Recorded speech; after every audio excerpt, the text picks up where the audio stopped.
있죠. 그러면 누가 제일 어린 나이에 왕이 되었는가? 퀴즈의 정답은 느부갓네살입니다. 느부갓네살. 왜 느부갓네살이냐? 갓 4살. 갓 4살. 이제 4살이 됐는데 왕이 된 거예요. 갓 4살이라서. 그래서 느부갓네살이 제일 어린 나이에 왕이 된 사람이다. 이런 넌센스 퀴즈가 있습니다. 각 시대마다 세상을 이끌어가는 영적인 지도자가 있고 각 시대마다 하나님의 나라에서 쓰임받는 영적인 지도자가 있습니다. 예, 오늘 성경을 보게 되면 이 두 지도자의 만남을 볼 수가 있게 되는 것입니다. 우리 본문의 말씀 앞에 있는 내용들을 쭉 읽어봅니다. 오늘 전체 본문이 다니엘서인데 다니엘서 2장인데 1절부터 읽습니다. 1절 시작. 느부갓네살이 다스린 지 2년이 되는 해에 느부갓네살이 꿈을 꾸고 그로 말미암아 마음이 번민하여 잠을 이루지 못하는지라. 느부갓네살이라는 사람이 왕이 되었습니다. 얼마 동안 다스렸느냐? 2년을 다스렸습니다. 2년을 다스리고 난 후에 어느 날 그가 꿈을 꿨는데 꿈을 꾸고 나서 밤중에 일어나서 도저히 다시 잠들지 못했습니다. 그 꿈이 하도 마음을 두렵게 하고 떨리게 하기 때문에 잠을 못 이룬 겁니다.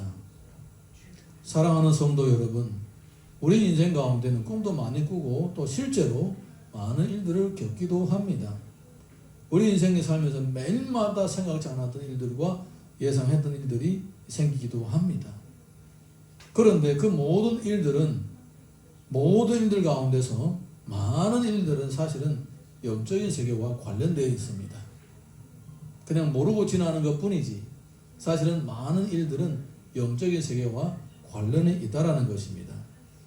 어떤 사람들은 가을에 떨어지는 낙엽 한 잎을 보고 인생을 크게 깨달을 수도 있습니다. 어떤 사람들은 주룩주룩 내리는 가을비를 보면서 어떤 장사를 하거나 어떤 물건을 판매하는 데에 힌트를 얻을 수도 있습니다. 어떤 사람들은 커피숍에 가서 커피 한 잔을 마시면서 또 자기 인생의 앞길을 깨달을 수도 있는 것입니다. 우리 인생 가운데는 많은 일들이 발생하고 있는데 그 중에 많은 일들은 영적인 세계와 관련이 있다는 거예요. 할렐루야. 그래서 성령의 감동이 있게 되면 그런 일들을 통하여 나의 인생의 영적인 세계를 발견할 수가 있게 되는 것입니다. 느부갓네살에게 일어난 사건이 바로 그런 사건입니다. 느부갓네살이 살면서 평생 꿈을 많이 꿨겠죠. 그런데 이 꿈만은 영적인 세계와 직접 관련된 꿈이었던 것입니다. 자, 우리 이어서 2절에서 4절 읽습니다. 시작. 왕이 그의 꿈을 자기에게 알려주도록 박수와 술객과 점쟁이와 갈대아 술사를 부르라 말하면 그들이 들어가서 왕의 앞에 선지라. 왕이 그들에게 이르되 내가 꿈을 꾸고 그 꿈을 알고자 하여 마음이 번민하도다 하니 갈대아 술사들이 아람 말로 왕에게 말하되 왕이여 만수무강하옵소서. 왕께서 그 꿈을 종들에게 이르시면 우리가 해석하여 드리겠나이다 하는지라. 이 세상에는 영적인 세계에 민감한 사람이 있고 영적인 세계에 둔한 사람이 있는 것입니다. 느부갓네살은 한 나라의 왕이었습니다. 권세와 재물과 명예를 한 손으로 걸머잡고 있는 대단한 사람이었습니다. 그는 이렇게 영적인 세계에 민감한 사람인 반면에 그의 밑에 있는 이 지혜자들, 마땅히 영적인 세계에 민감해야 되고 나라의 미래와 또 민족과 이 열방의 미래를 볼 수 있는 사람이 되어야 하는데 오히려 이 사람들은 그렇지 않더라는 것입니다. 이방인들 중에서도 느부갓네살과 같이 이렇게 영적인 세계에 민감한 사람이 있습니다. 그리고 또한 영적인 세계에 마땅히 민감해야 되는 이런 점쟁이와 같은 사람들도 있는데 오히려 그들이 어리석고 미련했더라는 것입니다. 참 반전 중에 반전이기도 합니다. 예. 우리들 가운데도 마찬가지입니다. 안 믿는 사람들 중에서도 영적으로 민감한 사람이 있어요. 예. 안 믿는 사람들 중에서도. 이런 사람들은 하나님을 믿어도 정말 잘 믿게 되고 우상을 섬겨도 잘 섬기게 되는 거예요. 영적인 세계에 대한 그런 감각이 있고 갈망이 있기 때문에 그렇습니다. 예. 물론 구원은 하나님의 전적으로 선택에 달려 있지만은 어쨌든 우리 주변에는 많은 사람들 중에 영적인 세계에 민감한 사람들이 있다라는 거예요. 우리는 성도들은 더더욱 영적인 세계에 민감해야 되겠죠. 하나님을 믿는 사람이고 영이신 하나님을 믿는 사람인데 영적인 세계에 만약에 둔감하다면 어떻게 하나님을 제대로 믿을 수가 있겠습니까? 믿지 않는 사람들 중에도 이렇게 영적으로 민감한 사람이 있는데 하물며 성도들이겠습니까? 성도들은 무당보다는 나아야 되지 않겠습니까? 성도들은 점쟁이보다는 나아야 되지 않겠습니까? 성도가 자기 인생의 앞길이 어떻게 될지 몰라서 헤매고 점쟁이한테 점 쳐달라고 하고 무당한테 가서 굿해달라고 이러면 그건 망한 거예요. 망한 거예요. 성도들은 주님 앞에서 영적인 감각을 살려서 나의 인생뿐만 아니라 가족의 미래, 심지어 나라와 민족과 열방의 미래에도 볼 수 있어야 된다는 겁니다. 할렐루야. 5절에서 6절 읽어봅니다. 시작. 왕이 갈대인에게 대답하여 이르되 내가 명령을 내렸나니 너희가 만일 꿈과 그 해석을 내게 알게 하지 아니하면 너희 몸을 쪼갤 것이며 너희의 집을 거름더미로 만들 것이요 너희가 만일 꿈과 그 해석을 보이면 너희가 선물과 상과 큰 영광을 내게서 얻으리라. 그런즉 꿈과 그 해석을 내게 보이라 하니. 영적인 일에 어두운 사람은 자신에게 다가오는 위기를 보지 못합니다.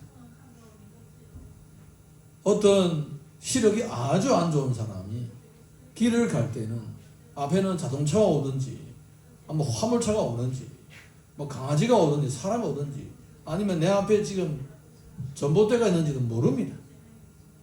거기 뭐 있다라고 얘기해 주든가 아니면 얘기해 주는 사람 없으면 본인이 부딪혀야 합니다.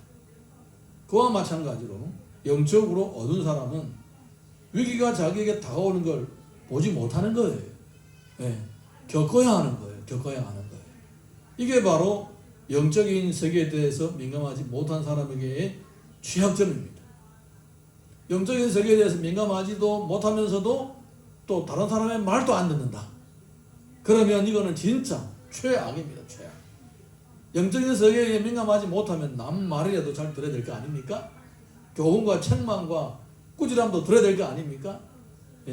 눈도 어둡고 귀도 어두면 이거는 진짜 답이 없습니다. 오늘 우리 성경에 보니까 이 느부갓네살에게 눈이 되어줘야 되고 귀가 되어줘야 되고 미래에 대해서 얘기해줘야 되고 또 장래에 대해서 보여줘야 될 이 지혜자들이 오히려 느부갓네살보다도 못하다라는 거예요.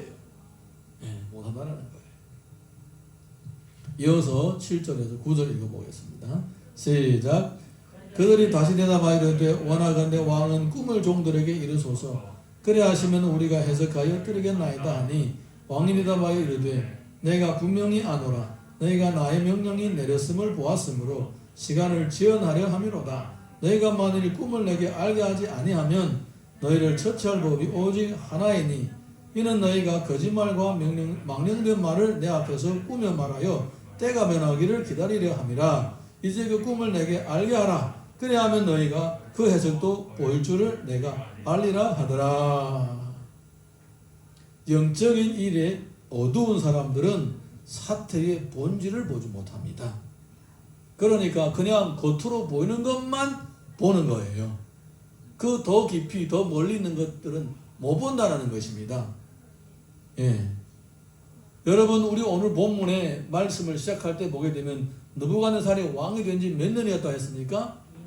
그렇죠. 잘 기억하셨습니다. 2년입니다. 이 2년 동안 느부갓네살이 무엇을 했겠습니까? 이 2년 동안 느부갓네살은 예루살렘을 공격하고 함락시키고 예루살렘에 있는 청년들, 재물들, 성전에 있는 기구들을 다 가져왔습니다.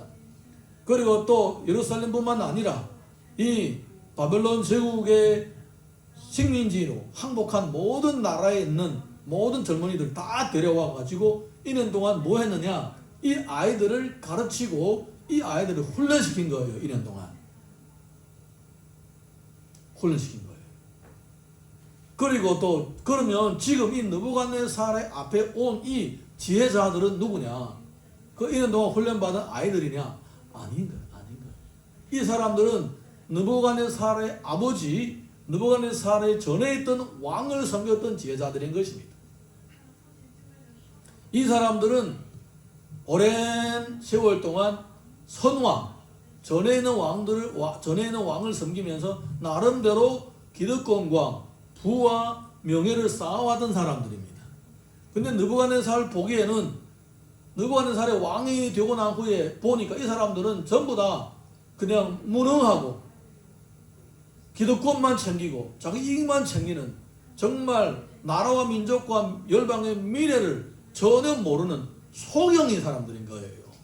그래서 느부갓네살이 사실 왕이 될 때부터 미리 이 사람 전부들을 대치할 인재들을 1년 동안 양성해 왔던 겁니다. 그런데 이 영의 일에 눈이 어두운 이 선왕을, 전의 왕을 섬기고 2년 동안 느부갓네살을 섬겼던 이 지혜자들은 이런 영적인 사실을 모르는 것입니다. 그래서 지금 뭐 하고 있습니까? 왕이요, 어처구니 없는 그 일을 얘기를 하지 마십시오. 왕께서 자기의 꿈을 우리들에게 얘기를 해줘야 우리가 뭐 해몽을 하든지 말든지 하지, 꿈도 얘기도 해주지 않고 그 무슨 꿈을 꾼 것까지도 말해주라 하면 이거는 어거지입니다, 이렇게 얘기를 하는 거예요. 어거지입니다라고 얘기하는 거예요. 사실 느부갓네살은 기회가 주어진 것입니다. 이런 기회를 통하여서 이런 무능한 관료들을 전부 다 제거하려고 했던 것입니다. 오랫동안 기득권을 쌓아오면서 사실은 자리에 있으면서도 직책을 감당하지 못하는 이들을 제거하려고 했던 것입니다. 이게 바로 사실은 이 보이지 않는 이 꿈 뒤에 있는 일들인 것입니다. 사랑하는 성도 여러분, 우리가 만약에 영적인 눈이 어두우면 그냥 보는 것만 보고 듣는 것만 듣게 되고 멀리 못 보는 거예요. 사랑하는 성도 여러분, 그래서 우리에게는 영적인 안목이 필요한 것입니다. 특별히 우리 성도들은 더더욱 영적인 안목이 필요한 것입니다. 우리 성도들이 만약에 영적인 눈이 어두우면 이렇게 경제가 발달한 사회에서 살면서 이 경제를 쥐고 노는 사람들은 놀이개가 되는 거예요. 광고 하나에 그냥 마음이 뺏기고 사지 말아야 할 물건도 막 사들이고 이런 일이 생기는 거예요. 그리고 세상의 뒤에는 또 어떤 사람이 있습니까? 정치를 가지고 노는 사람도 있는 거예요. 이렇게 순박하고 또 그리고 정직한 기독교인들을 놀이개로 쓰고 있는 거예요. 기독교인들을. 영적인 눈이 어두우면 이런 사실들은 안 보이는 거예요. 안 보이는 거예요. 그냥 구호를 한마디 던지면 으쌰으쌰 해가지고 뭐 한다고 그리고 너무너무나도 순박하고 순진한 것입니다. 사랑하는 성도 여러분, 그래서 우리들에게는 영적인 안목이 필요한 거예요. 그래서 왕은 이렇게 영적인 안목이 어두운 이 관료들을 다 죽이겠다고 했습니다. 그 다음에 10절에서 11절 읽어봅니다. 시작. 갈대아인들이 왕 앞에 대답하여 이르되 세상에는 왕이 그 일을 보일 자가 한 사람도 없으므로 어떤 크고 권력 있는 왕이라도 이런 것으로 박수에게나 수록에게나 갈대아인들에게 물은 자가 없었나이다. 왕께서 물으신 것은 어려운 일이라 육체와 함께하지 아니하는 신들 외에는 왕 앞에 그것을 보일 자가 없나이다 한지라. 이렇게 영적인 일이 어두운 사람들은 책임을 떠밀기에 극복하고, 그리고 그들은 그의 사고방식은 경험과 학문과 그리고 기득권에 국한되어 있는 것입니다. 사랑하는 성도 여러분, 학문도 좋은 거예요. 경험도 좋은 거예요. 기득권도 사실 좋은 거예요. 그런데 여기에 얽매여 있으면 사람의 눈이 어두워지게 되는 것입니다. 경험과 학문과 기득권이라는 이런 색안경을 껴가지고 사물을 바라보게 되면서 그 사물의 본질을 파악할 수가 없게 되는 거예요. 경험을 내세웁니까? 그 경험이 좋을 수 있는데 때로는 그게 눈을 가린다는 거예요. 많이 배운 거 좋은 거예요. 많이 소유하고 있는 거 그거 좋은 거예요. 그런데 자칫 잘못하면 그것은 영의 눈을 어둡게 만드는 거예요. 이 사람들이 바로 그런 사람이었습니다. 그들은 많이 배우면 배울수록, 많이 경험하면 경험할수록, 많은 것들을 소유하면 소유할수록 그들의 영의 눈은 점점 더 어두워져 갔던 거예요.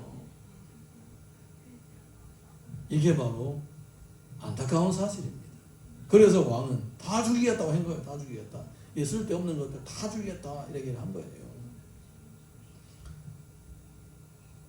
이어서 12절에서 13절 봅니다. 시작. 왕이 이로 말미암아 진노하고 통분하여 바벨론의 모든 지혜자들 다 죽이라 명령하니라. 왕의 명령이 내림에 지혜자들은 죽게 되었고 다니엘과 그의 친구들도 죽이려고 찾았더라. 사랑하는 성도 여러분, 사람들은 높은 자리를 좋아합니다. 예, 좋은 자리가 있으면 다 내가 차지하려고 합니다. 옛날부터 우리의 속담 중에 자리가 사람을 만든다는 얘기가 있습니다. 예, 자리가 사람을 만든다는 얘기가 있습니다. 그런데 자리는 사람을 만들 수도 있고 사람을 죽게 할 수도 있습니다. 그 자리는 내가 일을 잘하면 그 자리가 꽃방석이 되고 내가 그 일을 제대로 못하면 그 자리가 칼방석이 되는 거예요. 한국 대통령님들 보십시오. 대통령님들 그 자리가 어떤 자리였던가요? 꽃방석인 줄 알았는데 그것이 때로는 꽃방석이 되었다가 때로는 칼방석이 되기도 하는 거예요. 그러면 대통령 자리만 그렇게 했습니까? 모든 자리는 다 그렇습니다. 특별히 우리 목회자의 이 자리는 정말 위험합니다. 정말 위험합니다. 성령에게 민감하지 못하고 여기에 나오는 이 느부갓네살의 밑에서 일했던 이 기독교원자들처럼 이렇게 영적인 일에 민감하지 못하게 되면 언젠가 그 방송이 칼방송으로 바뀌게 되는 거예요. 그래서 항상 매일마다 깨어 기도합니다. 저만 그럴 것 같아요? 여러분들도 마찬가지입니다. 여러분이 직분을 맡으신 분들도 그 직분이 주님의 일을 잘 감당하게 되면 꽃방석이 됩니다. 할렐루야. 근데 그 일을 제대로 하지 않고 주님 주신 책임을 감당하지 않으면 그것이 칼방석이 될 수가 있어요. 협박한다고 생각하지 마십시오. 그게 사실입니다. 자, 이렇게 온 나라에 있는 지혜자들과 박술들과 술객들에게 생명을 잃을 위기가 찾아온 것입니다. 하나님의 나라는 바로 이런 가운데서 나타나게 되는 거예요. 자, 우리 이어서 다니엘서 2장 14절에서 16절까지 읽어봅니다. 시작. 그때 왕의 근위대장 아리옥이 바벨론 지혜자들을 죽이러 나가매 다니엘이 명철하고 슬기로운 말로 왕이 근위대장 아리옥에게 물어 이르되 왕의 명령이 어찌 그리 급하냐 하니 아리옥이 그 일을 다니엘에게 알림해 다니엘이 들어가서 왕께 구하기를 시간을 주시면 왕에게 그 해석을 알려드리리이다 하니라.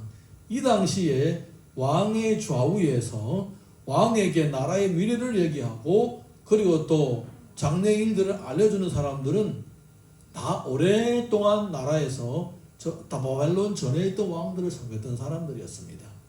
그러면 다니엘과 같이 젊은 세대들은 뭐하고 있었느냐? 그냥 계속 훈련받고 있었던 거예요. 대기하고 훈련받고 있었던 것입니다. 그들은 아직 역사의 무대 위에 올라오지 않았습니다. 배우기만 하고 있었던 겁니다. 근데 그들이 언제 역사의 무대 위에 올라오기 시작하느냐? 바로 위기가 생겼을 때. 사랑하는 성도 여러분, 위기는 어떤 사람들에게는 위기로 남아서 큰 피해가 그 사람에게 임하게 되고 위기는 어떤 사람에게는 새로운 기회가 되는 것입니다. 믿습니까? 한국의 삼성이 왜 이렇게 잘 나가시는지 아십니까? 바로 세계 경제 위기 때문에 잘 되는 거예요. 일본이 죽고 한국이 살아나는 거예요. 일본 기업들이 죽고 한국 기업들이 살아나는 거예요. 이게 다 보이지 않는 뭔가가 지금 굴러가고 있는 거예요. 위기가 오히려 기회가 되고 잘 되고 있는 거예요. 이 코로나도 어떤 교회는 교회를 문 닫게 하는 위기가 될 수도 있고, 어떤 교회는 튼튼하게 건강하게 세워지는 위기가 될 수도 있는 것입니다. 전염병이 지나가고 나면 많은 사람들이 전염병에서 죽게 됩니다. 살아남는 사람은 몸에 항체를 가지게 되는 거예요. 똑같은 질병이 오게 되면 오히려 몸에서 그걸 대적하고 이기게 만드는 것입니다. 그래서 살아남는 것이 중요합니다. 할렐루야. 살아나게 되면 위기 때에 기회가 주어져서 역사의 무대 위에 부상하게 되는 것입니다. 믿음도 제대로 못 지키고 신앙생활도 제대로 안 하다가 그냥 어딘가 낙엽과 같이 강물과 같이 흘러나가 버리고 사라져버리고 온데간데 없는데, 하나님께서 은혜를 주실 때가 왔는데 은혜를 주시고자 하시는데 그 사람을 찾아보니까 그 자리에 없는 거예요.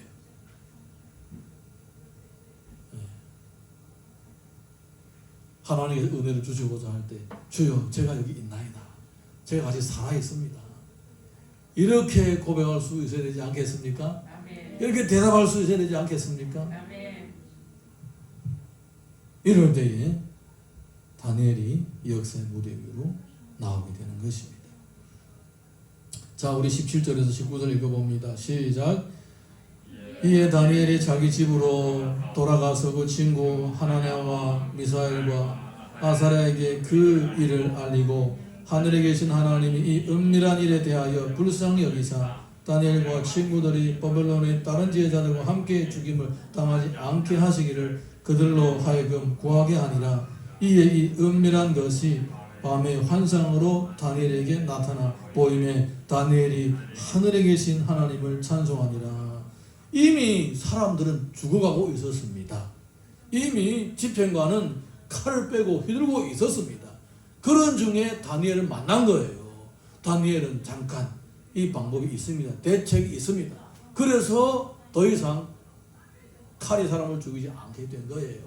그러니까 사실은 이 전에 왕을 섬겼던 9세대의 이 지혜자들, 기득권자들은 무용지물로서 눈먼 예언자들로서 그냥 기득권만 누렸던 이 사람들은 많이 죽은 거예요. 사실 많이 죽은 거예요. 참 하나님의 섭리는 이렇게 신묘막측합니다. 다니엘에게 와서 딱 브레이크가 걸리는 거예요. 그래서 해결하겠다고 합니다. 그 다음에 뭐 했느냐? 하나님 앞에 나아가서 간절히 기도했습니다. 혼자도 못 알아서 친구 3명을 다 데려왔습니다. 그 친구 3명 이름이 뭡니까? 첫 번째 누굽니까? 하나냐, 미사엘, 아사랴. 하나냐, 미사엘, 아사랴. 유대인의 이름이라 했습니다. 유대인의 이름. 유대인의 이름이라 했습니다. 이들을 불러가지고 네 사람이 하나님 앞에 간절히 기도했습니다. 그렇게 기도했더니 하나님께서 그들에게 환상을 보여주셨습니다. 이 꿈을 보여주시고 꿈의 해답을 보여주신 것입니다. 할렐루야. 사랑하는 성도 여러분, 하나님은 기도하는 자에게 은밀한 것을 보여주십니다. 기도는 하나님과의 대화입니다. 하나님께서 우리를 보고 구하라 그래야면 주실 것이요, 찾으라 그래야면 찾을 것이요, 두드리라 그래야면 열 것이라고 했습니다. 기도하는 자에게는 하나님의 나라가 보이게 되는 것입니다. 이어서 우리가 20절에서 23절 봅니다. 시작. 다니엘이 말하 이르되 영원부터 영원까지 하나님의 이름을 찬송할 것이며 지혜와 능력에게 아멘. 여기까지 하겠습니다. 이렇게 응답받고 나니까 너무나도 기쁜 것입니다. 와, 하나님께서 이렇게 보여주시는구나. 하나님께서 우리를 살리시는구나. 저 무지막지한 저 거짓 예언자들과 죽지 않고 같이 죽지 않고 우리를 살려주시는구나. 그래서 응답받고 나서 너무나도 기뻐서 하나님을 찬양합니다. 사랑하는 성도 여러분, 찬양의 본질은 바로 기쁨과 감격입니다. 예, 찬양의 본질 바로 기쁨과 감격입니다. 예. 그래서 이 다니엘은 하나님을 찬양하고 빨리 문제를 해결하려고 서둘릅니다. 24절에서 25절 읽습니다. 시작.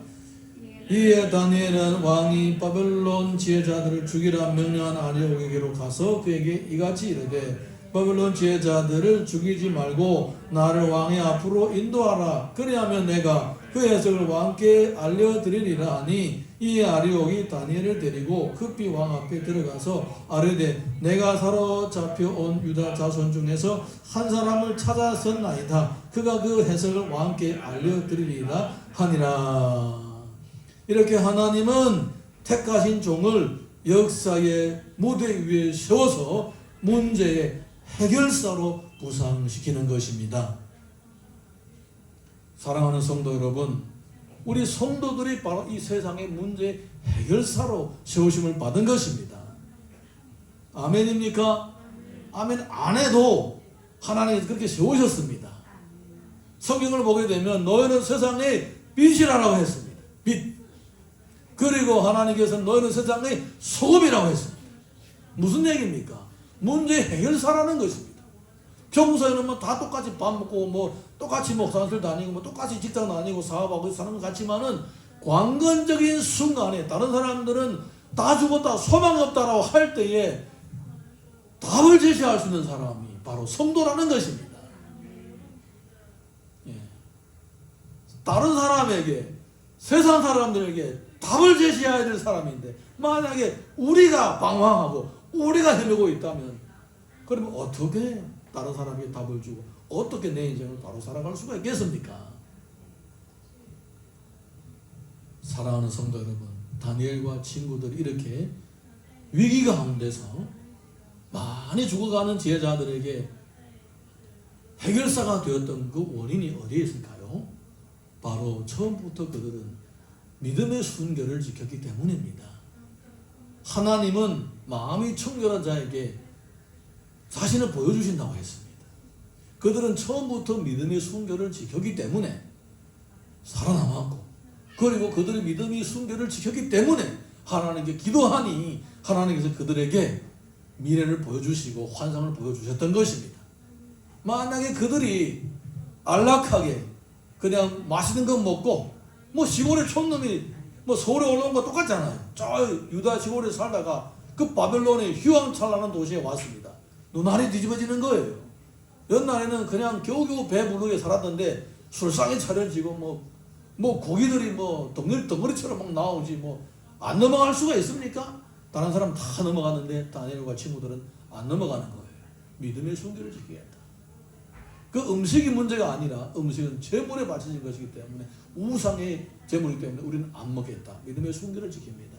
그들이 영적으로 항상 이 깨끗함을 영적인 청결함을 유지하고 있으니까 그들이 기도할 때에 하나님께서 그들에게 하나님의 나라를 보여주시는 것입니다.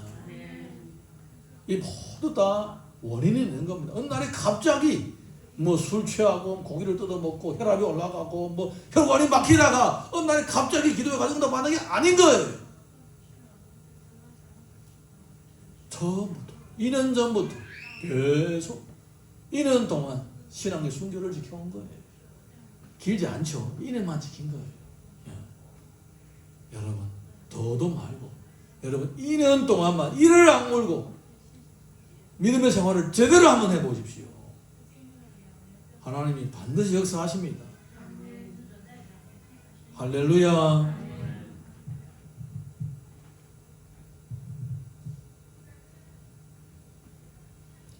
이어서 우리가 26절에서 27절 읽어봅니다. 시작. 벨드사살이라 이름한 다니엘에게 이르되 내가 그 해석을 내게 명령하여 알게 하겠느냐 하니 다니엘이 왕에게 대답하였는데 왕이 모르신 바 은밀한 것은 지혜자나 충격이나 과학수나 전쟁이나 능히 왕께 보일 수 없으되 오직 은밀한 것을 나타내시기는 하늘에 계신 하나님이시라. 그가 느부갓네살 왕에게 후일에 될 일을 알게 하셨나이다. 왕의 꿈 곧 왕의 침상에서 머릿속으로 받은 환상은 이러하니라. 하나님은 자신의 하실 일들을 세상의 권세자들에게도 보여주십니다. 세상 권세자는 하나님을 믿지 않는 사람은 영적으로 아무리 민감할지라도 하나님의 나라를 전부를 못 보는 거예요. 일부만 보는 거예요. 희미하게 보는 거예요. 그래서 아무리 영적으로 깨어있는 사람일지라도 하나님을 믿지 않으면 하나님 나라를 비슷하게 두루뭉실하게 보기 때문에 본인도 더 고민이 많은 거예요. 사실. 그렇지만은 하나님을 믿고 마음이 청결한 자는 기도하면 하나님께서는 손바닥을 보듯이 확실하게 보여주시는 것입니다. 이게 바로 다른 겁니다. 다른 거예요. 하나님을 잘 섬기는 사람들에게는 특별한 은혜가 있어서 그 밝은 영의 눈으로 하나님의 나라를 볼 수 있게 되는 것입니다. 그래서 다니엘은 내가 본 것이 아니라 하나님이 지금 왕에게 보여주시는 것입니다 라고 하나님께 영광을 돌리고 있습니다. 이어서 29절에서 30절 봅니다. 시작. 왕이여, 왕이 침상에서 장래일을 생각할 때에 은밀한 것을 나타내시는 이가 장래일을 왕에게 알게 하셨사오며 내게 이 은밀한 것을 나타내심은 내 지혜가 모든 사람보다 낫기 때문이 아니라 오직 그 해석을 왕에게 알려서 왕이 마음으로 생각하던 것을 왕에게 알려주려 하심이니이다. 하나님의 일꾼은 소유자가 아니라 전달자입니다. 우리는 소유자가 아니라 전달자입니다. 말씀을 받으면 내가 은혜를 받고 다른 사람이 전달하는 것입니다. 하나님께서 재물의 복을 주시면 내가 또 생활에 필요한 것을 챙기고 또 필요한 사람들에게 전달하고 주의 일에도 헌신하는 것입니다. 할렐루야. 하나님께서 나에게 건강을 주시면 건강한 몸으로 또 내 인생을 살아가면서 또 필요한 사람들을 돕고 섬기는 것입니다. 하나님께서 내게 재능과 은사를 주시면 그 재능과 은사로 또 내가 누리고 다른 사람을 돕는 거예요. 전달자인 거죠. 할렐루야. 다니엘이 바로 자신은 이 하나님의 환상과 장래일에 대한 전달자에 불과하다라고 자기의 현재의 상태를 잘 설명해 주고 있는 거예요. 이렇게 영의 눈이 밝은 사람은 본질을 파악하기 때문에 내가 지금 내 능력이 아니라는 걸 알고 있습니다. 하나님의 은혜가 내게 머물고 있다는 것을 고백하게 되는 거예요. 자, 그리고 다니엘의 꿈의 해석이 쫙 나옵니다. 꿈의 해석 읽어봅니다. 31절에서 33절 시작.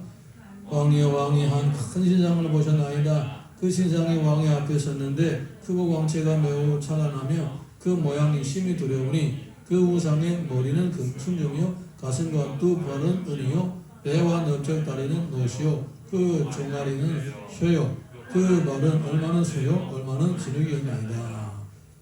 우선 먼저 느부갓네살이 꾼 꿈을 알려줍니다. 여러분, 제가 어제 저녁에 꿈을 꿨을까요? 안 꿨을까요? 모르죠. 저도 다 까먹어서 모릅니다. 근데 여러분 어떻게 아십니까? 근데 제가 꿈을 꿨다고 합시다. 그러면 무슨 꿈을 꾼지 아십니까? 말하기 전에는 모릅니다. 그런데 다니엘은 왕이 무슨 꿈을 꾼지 알고 있는 거예요. 이거는 하나님이 아니시면 할 수가 없습니다. 예. 그래서 꿈 얘기를 하는 거예요. 어떤 큰 신상이 있는데 머리는 금, 팔과 가슴은 은, 배와 넓적다리는 놋, 그 다음에 무릎과 종아리는 쇠, 발가락은 쇠와 흙이라는 겁니다. 이 신상의 모습을 한번 생각해 보십시오. 금머리 제일 비싸죠. 그 다음에 은, 가슴하고 팔 은, 다음에 비싸죠. 그 다음에 구리하고 저 배하고 넓적다리는 구리예요. 구리, 놋입니다. 놋, 동이죠. 동. 그 다음에 밑에 종아리까지는 철. 맨 밑에는 흙하고 철이 섞여 있었어요. 그러니까 뭡니까? 위로부터 아래까지 값어치가 점점 떨어지게 되죠. 네, 점점 떨어지게 돼요. 자, 이어서 보겠습니다. 시작. 또 왕이 보신즉 손대지 아니한 돌이 나와서 신상의 쇠와 진흙의 발을 쳐서 부서뜨리며 그때의 쇠와 진흙과 녹과 은과 금이 다 부서져 여름 타작마당에 겨와같이 되어 바람에 불려 간 곳이 없었고 우상을 친 돌은 태산을 이루어 온 성에 가득하였나이다. 사랑하는 성도 여러분, 하나님의 나라는 어떠냐? 하나님의 나라는 겨자씨와 같다고 했습니다. 가장 작은 씨앗인데 이것이 심겨진 다음에는 그 어떤 나물보다도 더 커서 나무가 되어서 새들이 깃들일 정도로 크게 되었다라고 얘기합니다. 그리고 하나님의 나라는 가루 서말 속에다가 갖다 넣고 전부 부풀게 한 누룩과 같다고 했습니다. 누룩은 요만한 건데 이만한 세 마리나 되는 가루에다가 넣었더니 이렇게 부풀어가는 거예요. 하나님의 나라의 특징은 작게 시작하고 점점 더 크게 되는 것입니다. 예수님은 초림하실 때에는 짐승의 구유에 누웠습니다. 그런데 예수님이 재림할 때는 만왕의 왕으로 오십니다. 이게 바로 하나님 나라의 특징입니다. 처음에는 미약하나 나중에는 점점 더 창대하게 되는 거예요. 그런데 오늘 이 느부갓네살이 본 이 신상은 어떻습니까? 처음에는 가장 멋있게 출발합니다. 그 다음에는 마지막으로 가면 갈수록 더 못해지는 거예요. 나중에는 흙이와 쇠가 섞이는 거예요. 이게 흙인지 쇠인지도 몰라요. 그런 신상이 세워져 있다면 얼마나 위험하겠습니까? 제일 무거운 게 위에 있고 그 다음에 무거운 거, 그 다음에 마지막에 제일 가벼운 게 밑에 있어요. 그러니까 이 신상이 제대로 된 신상입니까? 모든 것은 기초가 든든해야 되는데 이거는 진짜 말 그대로 용두삼이에요. 용두삼이. 머리는 금인데 발은 흙과 쇠가 섞여 있는 거예요. 이게 바로 세상 나라의 특징입니다. 세상 나라는 항상 용두삼입니다. 시작할 때는 대단합니다. 여러분, 제시황이 중원을 통일하고 난 후에 뭐라고 합니까? 나는 진시황이다. 1세대라는 겁니다. 1세대. 시작이라는 시자 아닙니까? 1세대다. 그리고 아들은 진2세라고 했습니다.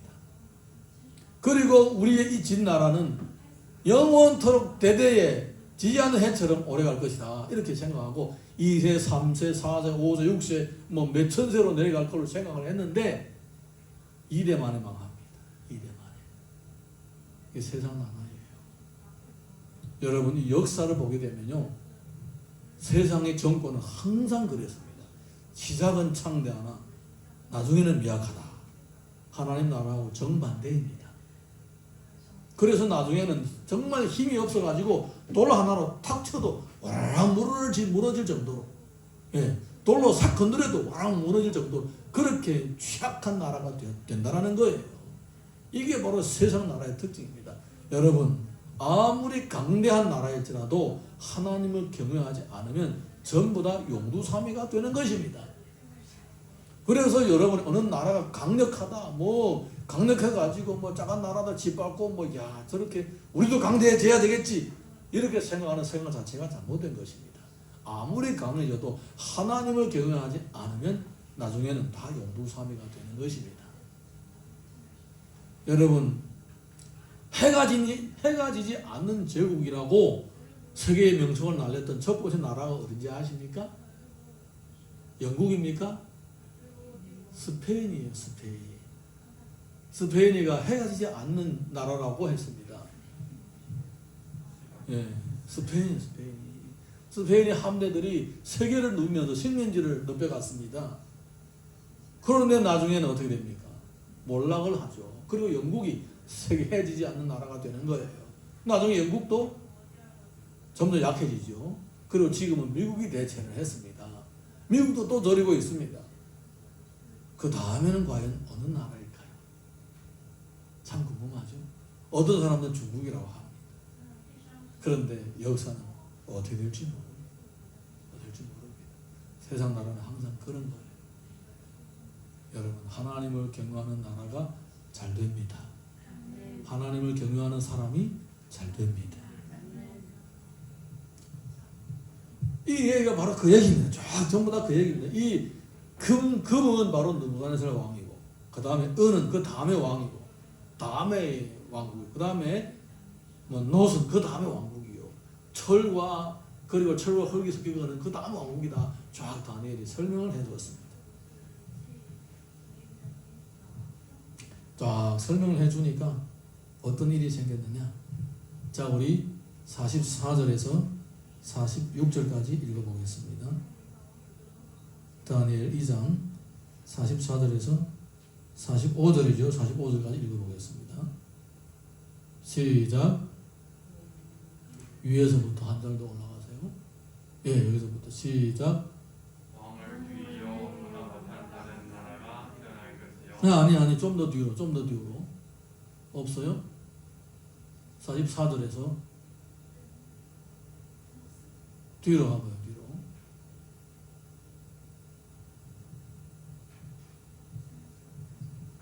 네, 성경 읽읍시다. 성경을 가지고 오십시오. 44절에서 45절 시작.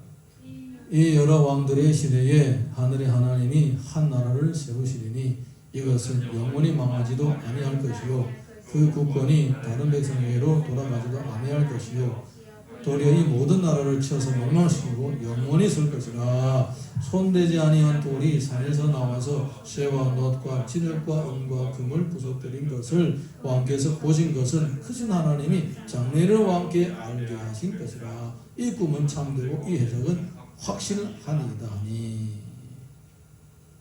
하나님 나라만이 영원히 망하지 않습니다. 할렐루야. 그 말은 무슨 말이냐? 성도들 이 땅에서 아무리 핍박을 많이 받아도 교회가 다 문 닫고 교세가 기울어지고 예수 믿는 사람이 없어지는 것처럼 보이지만은 하나님 나라는 절대로 망하지 않는다라는 것입니다. 믿으시기 바랍니다. 자, 46절 읽습니다. 시작. 이에 느부갓네살 왕이 엎드려 다니엘에게 절하고 명하여 예물과 향품을 그에게 주게 하니라. 여기에서 놀라운 장면이 발생하게 됩니다. 느부갓네살이 이 다니엘에게 무릎을 꿇고 절합니다. 다니엘이 어떤 사람이었습니까? 저 변방의 조그마한 나라에서 잡혀온 한 청년이었고 새파란 청년입니다. 1년 동안 왕궁에서 공부만 했던 청년이에요. 그런데 이 청년이 하나님의 나라를 보고 미래를 얘기를 하니까 느부갓네살 왕이 그에게 무릎을 꿇고 절합니다. 이거는 뭘 보여주는 것인가? 사랑하는 성도, 하나님의 권세는 세상의 왕권보다도 더 강력합니다. 세상의 왕권은 하나님의 권세 앞에 무릎을 꿇게 되어 있습니다. 무릎을 꿇든지 죽든지. 죽기 싫으면 무릎을 꿇어야 되는 거예요. 47절 보겠습니다. 시작. 왕이 대답하여 다니엘에게 이르되 너희 하나님은 참으로 모든 신들의 신이시요 모든 왕의 주제이시로다. 내가 능히 이 은밀한 것을 나타내었으니 내 하나님은 또 은밀한 것을 나타내시는 이시로다. 지금 이 느부갓네살이 절하는 이 사람은 이 다니엘이 아니라 다니엘의 속에 있는 그 하나님께 절하는 것입니다. 여러분, 이거 어떻게 가능한가? 그 사람이 아니냐?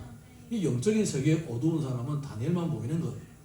그런데 이 느부갓네살은 하나님을 믿지는 않아도 영적인 세계에 민감하기 때문에 이 다니엘의 속에 있는 하나님이 보이는 거예요. 그래서 그 제국의 권세자, 말 한마디면 이 나라에 있는 모든 지혜자의 목을 다 잘라버릴 수 있는 사람인데 이 젊은 새파란 청년, 이 사람에게 절을 하는 거예요. 왜? 그거는 이 청년에게 절하는 것이 아니라 이 청년의 속에 있는 그 하나님께 절하는 것이에요. 아주 미묘한 차이죠. 이것은 우상 숭배와 믿음의 차이입니다. 네. 이거를 가리지 못하면 참 신앙생활이 헷갈리게 되는 것이죠.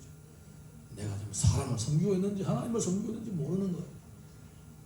여러분, 우리의 믿음이 성숙해서 하나님을 섬길 수 있는 그 믿음까지, 보이지는 않는 그 하나님을 섬길 수 있는 믿음까지 자랄 수 있기를 예수님 이름으로 축복합니다.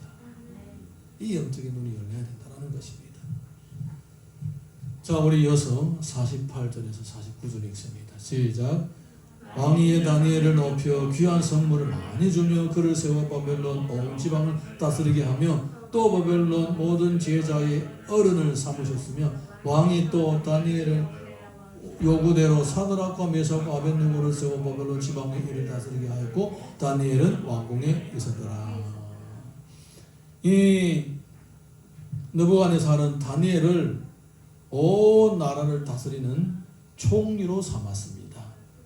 그리고 그의 친구 사드락, 메삭, 아벳느고를 세워서 바벨론 지방을 다스리게 했습니다. 성경 기록을 보게 되면 미묘한 변화가 있었습니다. 전에 그들이 하나님 앞에 기도할 때는 성경은 그들의 유대 이름을 썼습니다. 아사랴, 미사엘, 또 뭐였죠? 네. 그런데 지금은 바벨론 이름을 쓰고 있습니다. 사드락, 메삭, 아벳느고 이렇게 이름이 그 사람인데 이름을 바꿨습니다. 성경은 왜 이렇게 얘기했을까? 이들은 역사의 무대에서 주인공이 된 것입니다. 그래서 그 문화 사이, 그 문화 속에 들어가서 그 문화 속에서 하나님의 영광을 드러내는 것입니다. 예. 이것이 뭡니까? 이것이 바로 상황화라는 것입니다. 상황화. 내 색깔을 내지 않으면서도 하나님 나라를 증거하는 것입니다. 할렐루야. 예. 성경은 이렇게 보여주는 거예요. 보여주는 암시를 해주시는 것입니다. 이들은 처음부터 끝까지 믿음의 순간을 지키는 사람들이었습니다. 때로는 이름도 바뀌고 복장도 바뀝니다. 그렇지만 믿음은 항상 바뀌지 않았던 것입니다. 그래서 때가 되니까 그들에게는 기회가 주어지는 것이고 그 기회가 올 때 그들이 그 기회를 잡을 수가 있었던 것입니다. 결국은 그들은 한 나라의 고위 간부들도 귀하게 쓰임받게 되고 지속적으로 하나님의 나라를 섬기게 되는 거예요. 여러분, 우리는 이 사람들처럼 이렇게 기회가 올지 안 올지는 모르지만은 우리가 매일매일마다 신앙의 순결을 지키다 보게 되면 최소한은 위기 가운데서 살아남을 수는 있게 되는 거예요. 아멘입니까? 최소한 위기 가운데서는 살아남을 수가 있는 거예요. 그래서 우리가 신앙의 순결을 반드시 지켜야 되는 거예요. 예레미야서 33장 2절에서 3절 보게 되면 이런 내용이 있습니다. 시작. 이를 행하시는 여호와 그것을 만들며 성취하시는 여호와 그의 이름을 여호와라 하는 이가 이와 같이 이르시도다.